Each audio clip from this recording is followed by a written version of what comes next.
Hello and welcome to Cursed Content Club, the only club where we stab ourselves with knives. I'm your host, Mr. Feel, and with me as always are my co-hosts, Dan and Bob Video Games of GigaBoots.com. Hey, Feel. I was going to make a deep cut to the film, but it just sounds like I'm bullying Bob. KZ Excellent of KinoGoatSwag.com, is that correct? KinoRawGoatSwag.com. I feel like I'm existing in Groundhog Day.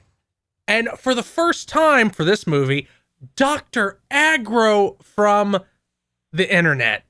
I have literally no idea what this film is or came from or is about, but every time Dan asks, hey, you want to watch a thing? I'm like, all right, sure. Well, Aggro, you are here for a treat because we are revisiting the seminal Cursed Content Club classic, Isolation 119, a movie entirely about a gentleman getting a tax write-off on his vacation. Yeah! Oh, man. And this is a very special episode because not only, if you donate to our Patreon, patreon.com/gbpodcasts, not only will you get a commentary track, you'll also get the movie. Yes, I guess I should explain. Please do. Isolation 119 disappeared off of the face of the planet. It was gone forever. No one was ever again going to know the joy of this movie until I hunted down the creator, which was surprisingly difficult. But I found him, and I told him how much people genuinely were disappointed when they heard it disappeared. And I honestly was too, because I was on the verge of watching it for my fourth time, and then it disappeared. And he decided that he would be okay with us putting it up on the GigaBoots podcast Patreon as the only way to watch it, because he has his own reasons for taking it down, but he didn't want to deny the lovely people of the GigaBoots fandom their ability to watch the seminal classic Isolation 119, featuring a man who debates with a ghost whether or not he should kill himself before he gets killed. Maybe a website was created during this movie. I feel like I was unprepared for what the fuck I'm walking into here. Emotionally, I'm not on the right level. I can't believe you've been this close to Dan and somehow dodged this nightmare. I'm over the internet and I couldn't fucking escape it after like 6 weeks of knowing him. Casey, I have trained for decades to avoid letting Daniel show me really horrible things. I'm really bad at it. I'm like, ooh, cheese. Aggro, Mm-hmm. here's how incredible a movie you're about to watch. Microsoft Sam is a leading actor. Shut up. Oh my god, it's flooding back. I'm sorry, Microsoft Sam? Yeah, Microsoft Sam. the voice synthesis package. Oh, God. Dude, this movie is only, 75 minutes long? Yeah. It sure doesn't feel that short. Right? It flies by because it's so good. Yeah, exactly. Well, I mean, what are we waiting for? I guess nothing. I guess we'll go watch the movie now, but remember, if you want to watch it with us or at all, It is impossible otherwise. you can go to our Patreon at patreon.com/gbpodcast. For as little as $5 a month, you get access to this movie and 2 commentary tracks for it, because we've done it before. As well as many other benefits like all our other commentary tracks. Early access to our 2 anime podcasts, Mondo Cool and Chugging Bleach, about Dragon Ball movies and Bleach the animated series, respectively. And extended armchair dev pitches from our show Armchair Devs, where we role play as Satan. That's accurate. Yeah. This is exciting. You get to bake in the commentary into the video. Yeah, no, it's genuinely very exciting. I wish we could do this for most films, but then we would be arrested. Yeah, Rift Tracks learned you couldn't do that a while back. Yeah. You should do that for our old one, too. That one will have slightly different timing, so I'm going to have to figure something out. Yeah. Also significantly different audio quality because everybody upgraded since then. We were recording on potatoes powered by yak backs. I can pull out my blue snowball for this episode if you want. No. Here we go. Bye, everyone. Bye. Remember me.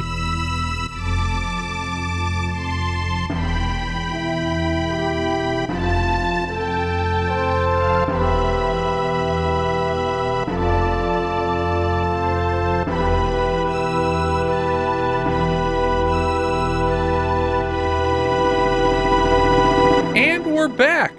Isolation 119 is a delightful film by Kevin Baker. In it, a man travels to Thailand to investigate his brother's attempted suicide.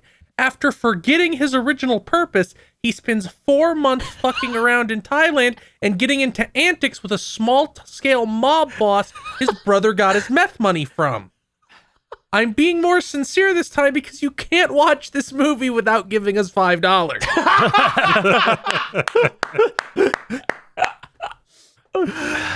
Oh, man. Wonderful. Oh, man. So, Dan, what did you think of Isolation 119 the second time around? Well, I thought it was so good that it fully justified me trying to find the director and getting it back onto the internet.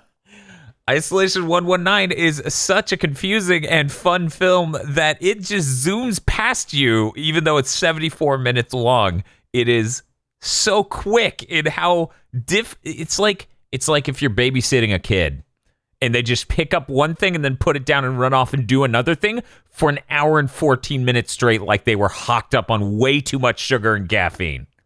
It is delightful. I genuinely enjoy every element of this film not coming together. I genuinely enjoy the special effects not working out. I'm gonna have to, I'm gonna have to give it a 4 out of 10. It's really delightful. Sorry, a 4 out of -5 to 5, which is really easy to say. I think it's really delightful. Every time I come back and watch it, I'm like, it's going to be a slog, but I'll deal with it for the funny bits. And then I remember, oh yeah, it's so confusing. The whole thing is not a slog to me. So yeah, I'm going to give it a 4. That's a high score. Bob. Yeah, this movie is just a total mess of constantly changing. I've seen it 4 times now. I don't know what order the scenes go in at all.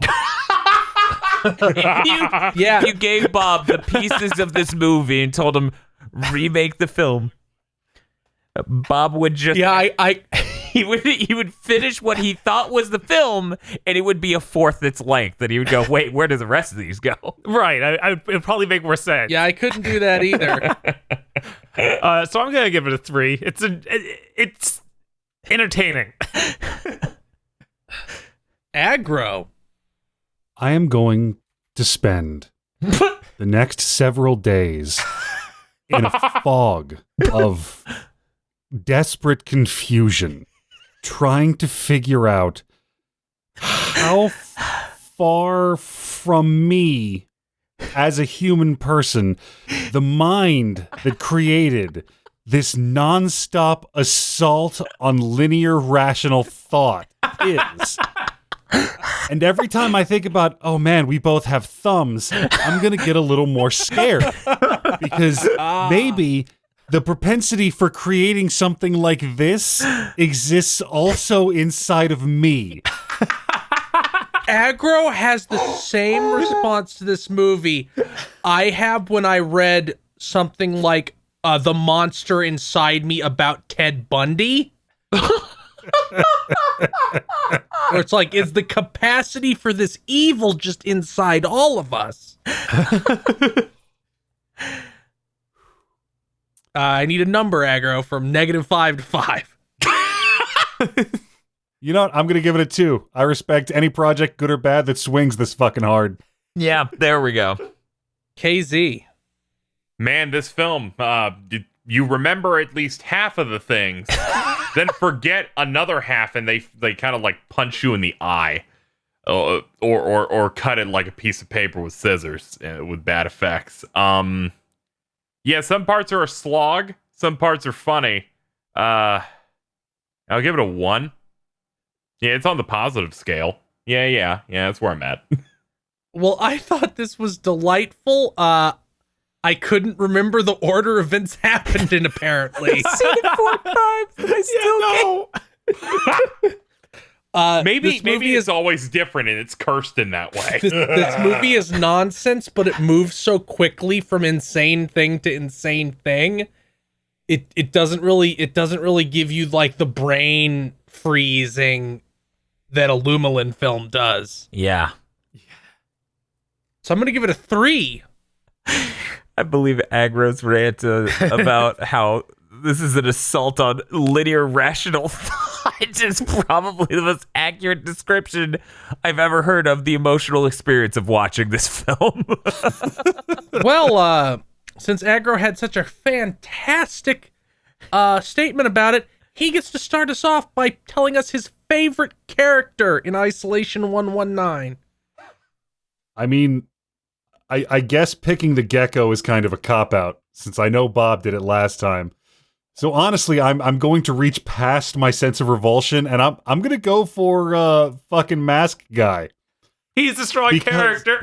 He is, and he has so much to deliver on, and he does it so poorly, but for such a long, uninterrupted period of time. He's just dropped into the exact middle of this film like a fucking bomb. He does not back down. It's great. I realized I was alive again once that space shit started happening, and he just kept talking about complete nonsense. No, Aggro, it's very simple because nothing can truly be created or destroyed. You cannot die. Dropping. Even if you die. You're dropping $5 to watch this film. It's not even sophistry. It's just soup.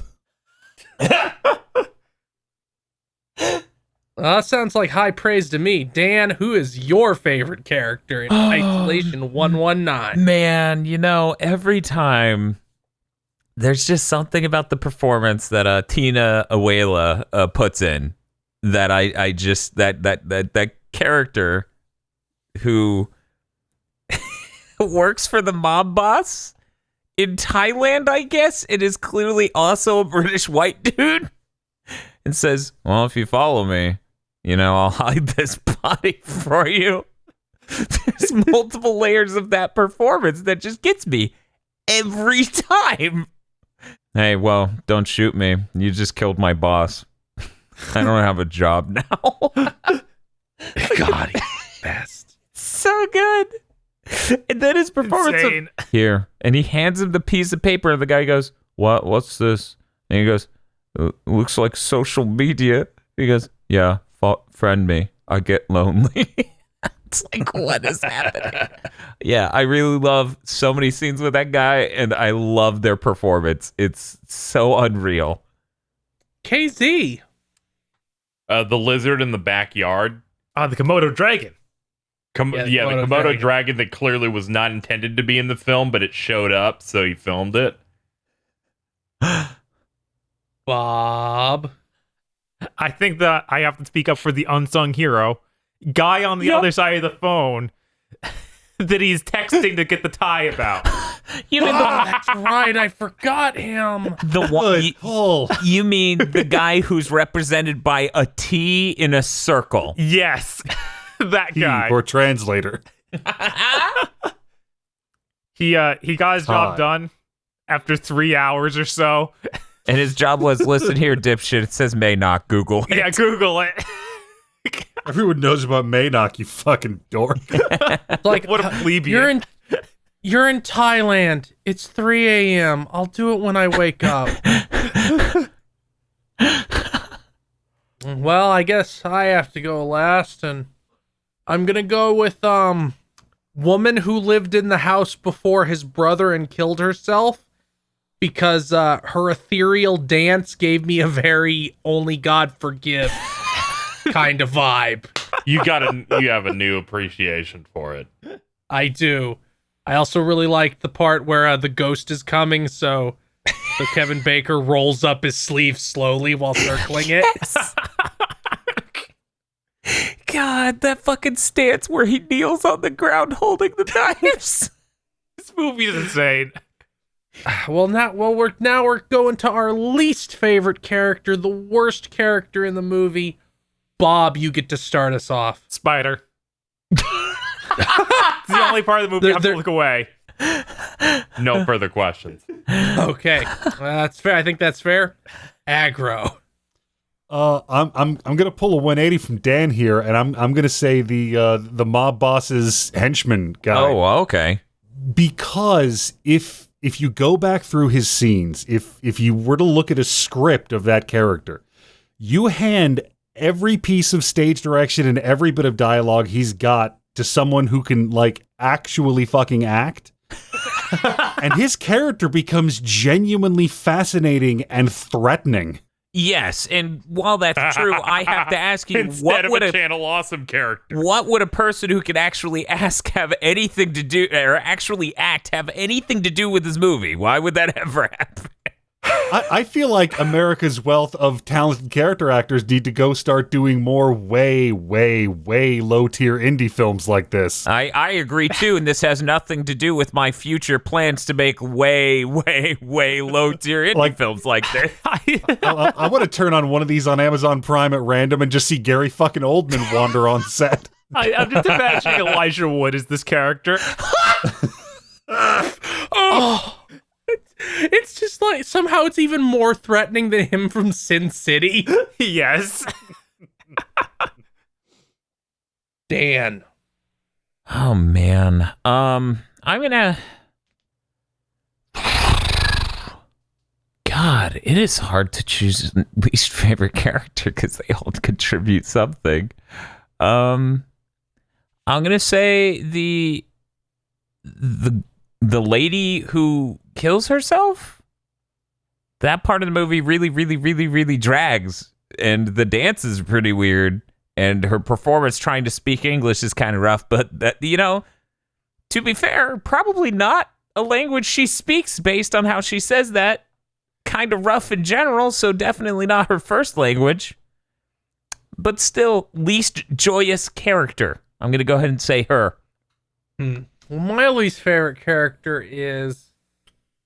I'm going to go with Mob Boss Lady just because her delivery is so bad. It is aggressive. Also, her main scene before her Resident Evil death. Yes. is one of the more boring scenes of the movie. Yes. But she uses her reflection powers. That's true. She mirror images herself lighting a cigarette. But KZ, Yes.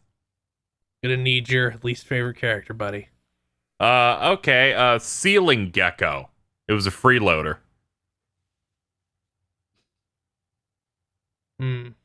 Look, they tried to charge him rent, but he shot her in the head. I feel like that's a little unfair to Ceiling Gecko. You don't know what kind of spiritual powers Ceiling Gecko has and how he truly intersects with all the elements of this movie. Maybe he's the reason that it took 4 months for this ghost to get off her ass and try to kill this guy. That's true. This ghost is just nice, giving you plenty of time to kill yourself. How polite. Or move out, whichever. Or Or go home. Maynock's like, get a job, or Maynock will kill you. I don't know if moving would have done it. It's very unclear what the criteria for this haunting is. Well, every single person we know about that Maynock killed seemed to live in that house. So I'm going to say that it's that house. Now we're going on to the section about scenes. I'm going to start us off with my favorite scene. Last time I believe I picked the mob boss's lackey, the Channel Awesome character, dancing as he dismembered a body. Yeah, that was real good. With SpongeBob music. This time I will pick the hysterical scene where Kevin Bacon plays pool and you get a perspective shot from the perspective of the Q That was fancy. as he's playing pool. Something about it was hysterical. Yeah, it was really cinematic. Bob, you get to go second. Sure. Man, there are a lot of memorable scenes in this movie. Yes, actually. I can't remember what I picked last time. This time I'll go with the cooking segment. because it's so outlandish. It's like a full cooking video just sitting in this Yup. movie. He's just making It's some like- pepper steak. Needs this to be feature length. I like that his knife appears on the cutting board and then he starts cutting. It's Yeah, with that shit. Yeah, that's noise. insane. Yeah, what the hell? Aggro. I think you'll have some unique perspective on this. I mean, this is 100% a no-brainer. The scene where the loan shark and her henchmen show up, and it's been 3 months, and she has come up in the world, and she's got a haircut and a dye, and she's feeling Mhm. nice. Yep. And she is so upscale now that she is going to burn this guy's house down with giant plastic jugs of liquid methamphetamine. You want to talk about style? She is straight flexing on this fool. I think it's methanol. Nope. Nope. Nope. No, Mr. White. Oh God, his name's Jack White. Mm-hmm. Is this in the Breaking Bad universe? Yes. Is he like Walter White's dipshit nephew? Somehow less competent than Walt Jr., yes. He goes home with his eye cut up and he's like, Uncle Walt, a ghost tried to kill me. Jack, what the fuck are you talking about?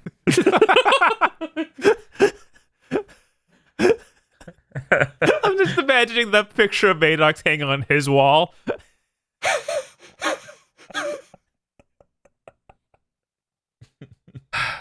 KZ.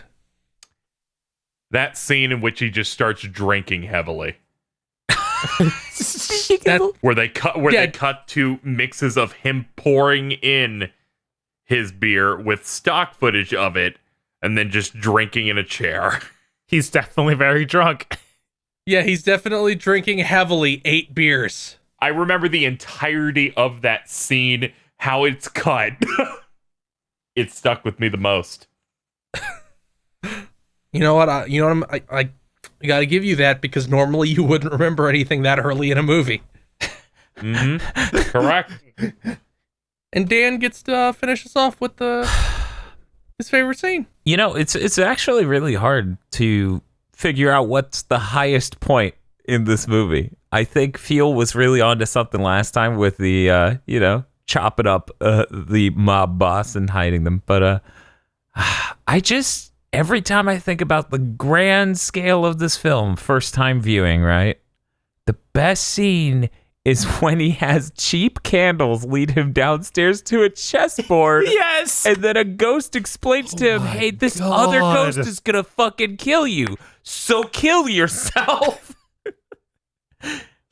And this scene is so powerful. Not only does it give you that, it lets you know his brother had a gun and could have just killed himself with the gun.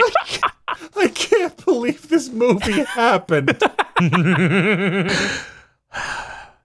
It's such a good scene, and I feel like this movie is a lot lesser if it didn't exist. Yes, it's really the selling point of the movie. That's why you reference it occasionally. You're gonna die, so you should just kill yourself. Yeah, you're gonna die, so you probably just kill yourself. As I It's said, such a- it has the sort of energy of someone reasoning with a customer service desk person of like, look, the product's already gone. You should give it to me for free. It's a scene that I'm convinced people think we're lying. Yeah. But no, that's what the character effectively says. Yeah. Like eventually they work in an angle, right? Eventually he works in the angle of, well, you're gonna, energy's eternal, so you never die. So as I was saying earlier, kill yourself. It just seems taped on, like disingenuous almost. E equals MC, eat a bullet. This math checks out. Hey, look, it's a Merkaba. Kill yourself. But in every life, some rain must fall. Kill yourself. So we've got Mark Twain. So we gotta go through the worst scenes, and KZ can start us off with the worst scene in this movie. When the girl dances and kills herself, I disassociated now the same way I did last time we watched this. Yeah, that's fair. But it's so ethereal. Yeah. Probably. I'm gonna stay consistent because I know for a fact I picked it last time. I'm picking it again. It's just too good at being awful. Feels like her performance was transcendent. Yeah, I transcended out of here. All it needed to be truly otherworldly was some heavy red lighting. Yeah, we need some heavy colored lighting and more god rays. Maybe a man in the corner not emoting. I'm gonna put my hand inside you. I'll go next, I guess. The worst scene. This is actually kind of hard because so many scenes in this are gyms. Yeah. No, that scene's good. No, that scene's also good. Just pick a scene where nothing happened. I'm gonna go with the scene where he's getting ice to then put in his sink to dunk his face, because it had some real.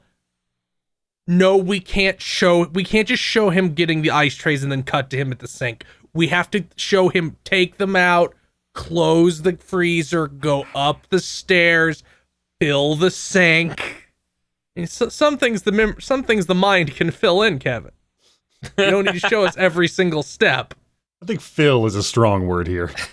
You understood at the start when you crossfaded during a character walking up the stairs.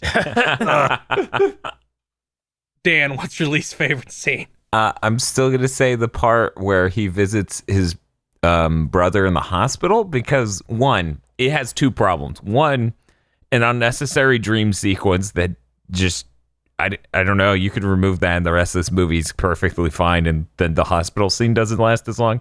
Two, it's got bad stock footage and like effects for the hospital monitor, heart rate monitor next to the patient. So it's rough because of that. Three, and most importantly, it's really boring, but it makes the rest of the film where he's not visiting him in the hospital insufferable. Yes. Well, maybe he's just going when we're not looking at him. Well, That would be worse. If that's actually happening, but we're not seeing it, and we are seeing the shit we are seeing. Well, what? Yeah, we get to see him have a fight with the Channel Awesome character. That's better than him just sitting there watching his brother slowly die. We missed a scene where he went to the hospital and his brother, who's awake for once, has a heartwarming conversation with him about the good old days, but we missed that. But we get to see him fill a sink with ice, stick his face in it. Again, he doesn't fill the sink. Like, that's what the scene is supposed to be. I know. He drops some ice into the sink, immediately followed by his face into the lukewarm water with ice. You're right. 5 whole half-filled cubes. It didn't even look like big ones. It's basically the full quantity of someone who sticks their like gas station soda cup under the ice dispenser for as short as possible. But Aggro, it's your turn now. Give us the good stuff. So, like we've been saying, there's a lot of filler in this movie, a lot of scenes that go nowhere and don't do anything and just eat up time. And after the movie gets batshit crazy, those scenes are a lot more, interesting and fun. So, Bob, fuck you. That cooking scene drained my will to fucking live. Every time you think it's over, yeah, that's why it's so insane. it cuts to something else. One more step, one more rung on the ladder to hell. You need to know it's McCormick, okay? This movie's better on your second viewing because you know what's going to happen, but it makes all of that better. From the perspective, because I was in your place of going, what the fuck where are we going? And then you have Dan in the back going, it's like, no, this is the worst. That's why this movie is better than a Lumelin film, because in a Lumelin film, Dan is still going in the background, but there's nothing. There's no payoff. he knows there's You know what? nothing. We need to see what it's like to see one of those Lumelin films on a second viewing. Sure. Let's do Summer of the Chew Toy Soul. No. Sure. Look, we have a lot bigger fish to fry when it comes to the Lumelin category catalog. I'm gonna put a stipulation in my contract. I will not watch any more of those films unless Aggro is also present. Look, we can watch Summer of the Chew Toy Soul again. Bob doesn't have to be there. You can replace him with Eric. No, see, that's what I was gonna say. I was gonna joke, like, people see, like, oh, coming out on Thursday, they're premiering this podcast of another Lumelin film. Awesome, Aggro's here, and with us is Eric, and Eric's like, help. Yes. My time is limited, and this is what they've given me. No, here's the fucked up thing. Here's the fucked up thing. I was like, yeah, we're watching Isolation 119 for Curse Content Club. It's really funny. And Eric's like, you showed me that film. And I go, what? And he's like, yeah, you made me watch it. That was awful. Man, that's a thing you do. I was like, I don't remember showing you, Eric. That's hilarious. He's like, I don't remember that. He opens up his shirt, and you see the bullet wound. I've been actively dodging this movie for a while. But Bob, finish us off with your least favorite scene. This is always tough. There's so many things that happen in this movie. This might be a controversial pick. Mm-hmm. The fight scene. Oh, The rain is so bad. I mean, It's insane. The It is a low choreography point. is in the ground. Like, it's unbelievable. That part makes it better, because it's just like, because it really has this energy of like, you've had enough of your big brother shit. He does like a little mini jog off screen to get the axe. that part was transcendent. I don't know what you're talking about. He's like, all right, need to get that axe I put over there. One moment. Why is this so far away? He tries to kill the guy with the axe and then's like, they told me not to kill you. I'm like, excuse me? Yeah, he hits him once with the handle. And then he tries to hit him with the head of the axe. And he's like, remember, they told me, I just remembered. That's why I put the axe down when I did. I was like, all right, don't kill him. And also on top of that, the incredibly bad acting of this guy. What are you talking about? He's the best. No, it's fine. His bad acting is part of his psychosis. Yeah. He's an escaped mental patient. They said so. Okay. They can write off bad character. Got it. Yep. It's like how he has to say that his brother is his half brother to explain why he doesn't look enough like him. Oh my God, I was going to bring that up earlier. Maybe that's why he's not visiting him. Maybe he's covering up that he really doesn't care about his brother because he's his half brother. He's really just very shallow a human being. He just wants his house. I still like Aggro's plot idea of he killed his real brother. Pretty good. Kinda. Well, that's it for our segments. I guess, does anybody have any final thoughts on Isolation 119? Looking at you, especially, Aggro, because it's your first time. Well, then in that vein, I would like to, for the record, render the following.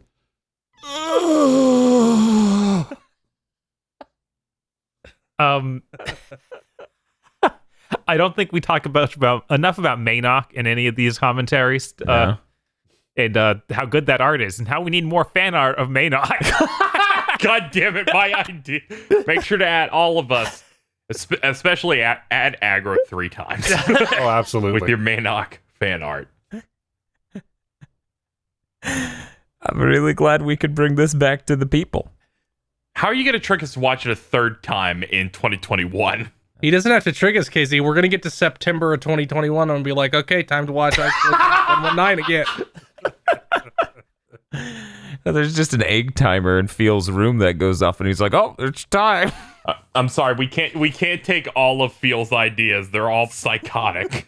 The egg timer, it's going for a whole year. Yes, it's the size of a fucking CRT, Aggro. It's a giant egg timer. People keep asking him, like, what is it?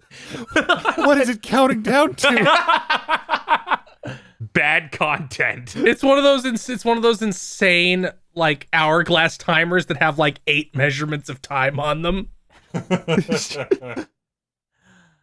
all the sand comes out and Casey starts turning to dust. And then he goes in the hourglass. That's how it feels. Just like an hourglass big enough to take a year that has somehow a DVD copy of this movie in the top section, slowly revealed. This month's GigaBoots videos have erupted into reality thanks to the money magic of our executive producers. Esme, Nicholas Cameron, E. Lee Broyles, Star Falcon, Spaceman Spiff, Danny Richardson, Red Blaze 27, They Podlord Now, and local himbo Adam Admar. Thank you very much to our executive producers. And also these guys. If you want to become powerful like our executive producers, you can head on over to patreon.com/gigaboots today.